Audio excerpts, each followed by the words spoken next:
Assalamualaikum warahmatullahi wabarakatuh. Perkenalkan, nama saya Fikri Nugraha, NIM 1908205060, kelas Akuntansi Syariah 4B. Di sini saya akan menjelaskan anggaran dan penganggaran. Anggaran adalah hasil yang diperoleh setelah menyelesaikan tugas perencanaan atau hasil dari penganggaran tersebut. Pada dasarnya, anggaran ini adalah rencana kerja organisasi atau perusahaan di masa mendatang yang diwujudkan dalam bentuk kuantitatif, formal, dan sistematis. Dalam anggaran diperlukan langkah-langkah aktif yang harus diambil oleh organisasi untuk merealisasikan apa yang direncanakan di dalam anggaran. Beberapa ahli mendefinisikan anggaran, diantaranya menurut Mulyadi, anggaran adalah merupakan suatu rencana kerja yang dinyatakan secara kuantitatif yang diukur dalam satuan moneter standar dan satuan ukuran yang lain yang mencakup jangka waktu 1 tahun. Yang kedua, menurut Muhammad Nafarin, anggaran merupakan rencana tertulis mengenai kegiatan suatu organisasi yang dinyatakan secara kuantitatif dan umumnya dalam satuan uang untuk jangka waktu tertentu.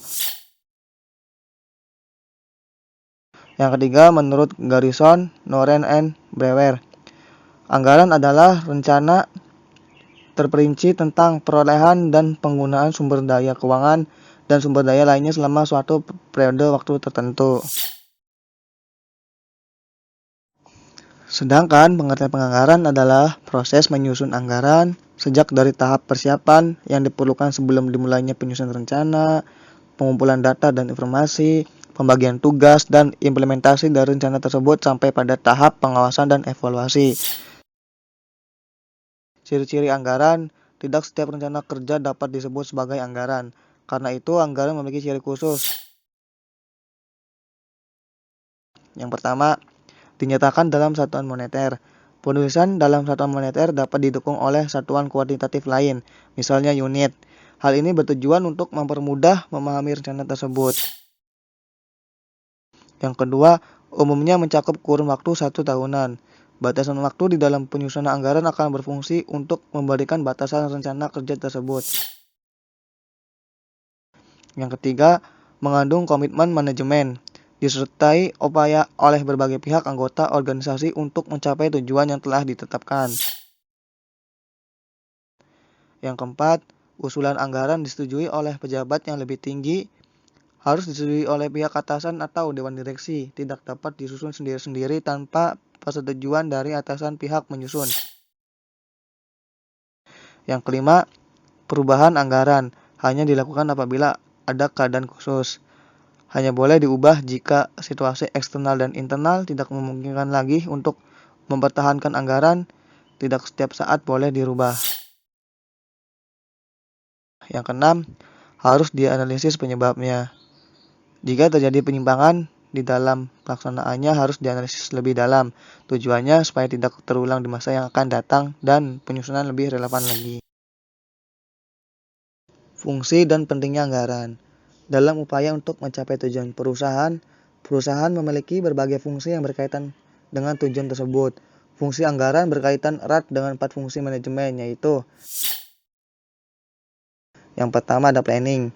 Yang dimaksud dengan planning yaitu ditetapkan tujuan jangka panjang dan pendek, sasaran, strategi, produk, pemasaran, termasuk di dalamnya menetapkan produk dan sumber daya serta memasarkan produk tersebut. Yang kedua ada organizing. Setelah perencanaan ditetapkan, maka perusahaan mencari sumber daya yang dibutuhkan seperti modal, bangunan, mesin, dan sumber daya manusia untuk menghasilkan produk yang direncanakan dan sebagainya.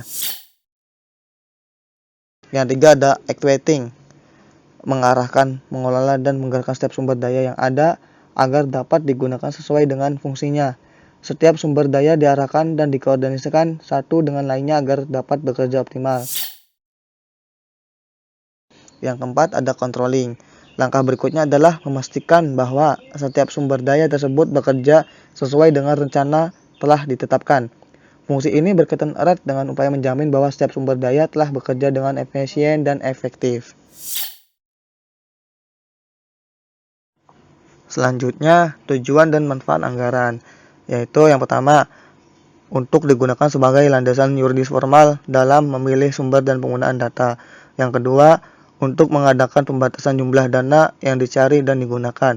Yang ketiga, untuk merinci jenis sumber dana yang dicari maupun jenis penggunaan dana, sehingga dapat mempermudah pengawasan.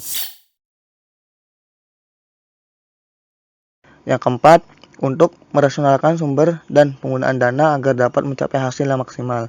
Yang kelima, untuk menyempurnakan rencana yang telah disusun, karena dengan anggaran lebih jelas dan nyata terlihat. Yang keenam, untuk menampung dan menganalisa serta memutuskan setiap usulan yang berkaitan dengan keuangan. Segitu saja yang bisa saya sampaikan materinya, kurang lebih mohon maaf. Assalamualaikum warahmatullahi wabarakatuh.